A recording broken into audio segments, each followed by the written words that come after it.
When man and woman first looked out into the abyss, he and she often wonders, what is the past, and how shall one define their own history?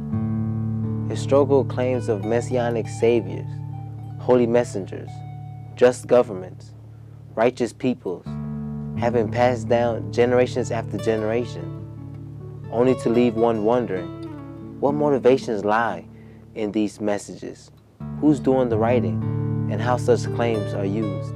Yeah, history can be used sometimes as a replacement for an ideology. We have our firm beliefs, and we're going to pick the history we want to uphold our beliefs, rather than looking at it objectively and really studying it. We'll may take the evidence that we want. We'll pick and choose, and we'll do. And many scholars will do that in books. They have the argument first, then they're going to go find the evidence. Kind of like the prosecutor, the defense is going to do. You would find historians that might come from a Marxist perspective, or people that would come from a capitalist perspective, free trade, that sort of thing.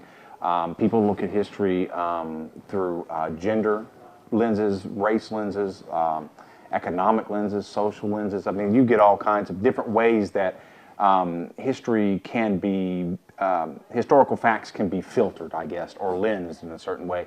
And so, yeah, you will find, it's amazing. You'll get a group of historians look at the same set of facts and they draw different conclusions. You know, that's the difficulty with history. History is always an ideological representation. It's always fraught with that taint of manipulative semiosis, if you will. Today, we are living in a world of overflowing information, theoretical texts of all subject matters, filtered print of facts, truths, lies, deception, promulgated by the television industry, internet, and even the college academia. Add them all together with a fast-paced, up-to-the-minute business lifestyle, history is then treated in a special way. With history, we take evidence and we interpret it. What is our reading of it? How do we put it in the larger perspective of history? And there will be people that say, I'm going another way than what you said. But that's what history is about, and that's the best way to learn, is that there are a variety of schools of thought, and there's a variety of approaches to the same evidence, the same facts. I do think, as a matter of fact, that a narrow perspective of just simply sometimes reporting the facts could lose some of the what's the right word, the flavor of the events. So, I mean, there's a certain level of interpretation that has to go into this, and museums do that to a certain extent as well. The bottom line is that we tell stories for ideological purpose, and that ideological purpose is to rally people around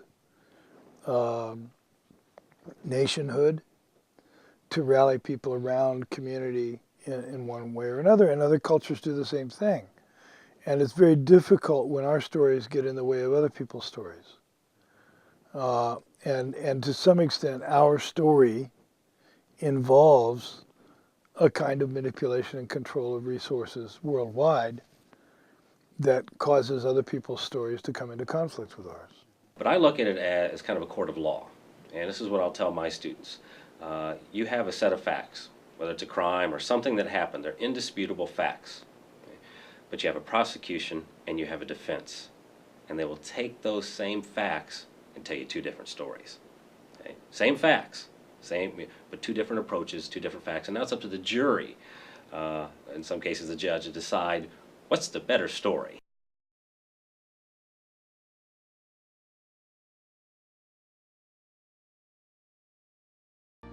If and only if there exists a society where a media system has found ways of insidiously covering up facts and truths to get out a particular response in viewers, then how exactly is history treated, expressed, and defined?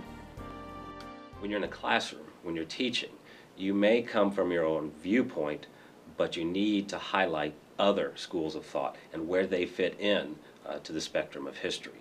So less being the prosecutor in one and more of a teacher in the other.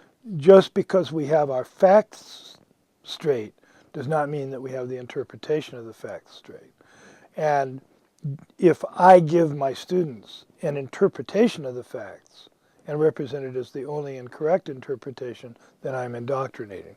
If I give my students the facts or the access to facts or access to the ability to determine some empirical thing and the critical skills to interpret for themselves and the ability to politicize that interpretation in the way that they see fit for the society they want, then I've radically educated them.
It was a college history class where, you know, it was one of these big stereotypical, you know, 150 kids in the class and the professor standing at the front with a drawing board. And one of the students had asked a question about, I don't remember what the character, what the name was that he had asked.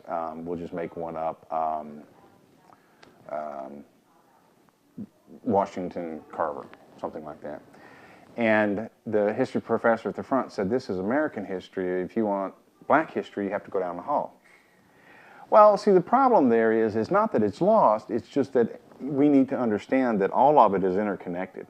You know, that, and it's under represented in a lot of cases. Women's contributions, minority contributions, economically disadvantaged contributions. And I think that typically what happens is that you'll get somebody that'll write history from a certain perspective and then you overlook that. And I do think the newer generations of historians are making more of an effort to take a broader based understanding of history, but there still is that tendency to start pulling it apart. And when you do that, you know, you tend to lose how it is all interconnected. Tell history the way it is for us. We don't tell history the way it was. One of my mentors when I was in graduate school said something that had a huge impact on me, and I still remember today, that we maybe know 1% of our history. Maybe 1%. So there's 99% that it's been lost, that we'll never know. And so what we do know, to me, I think there's still a lot there.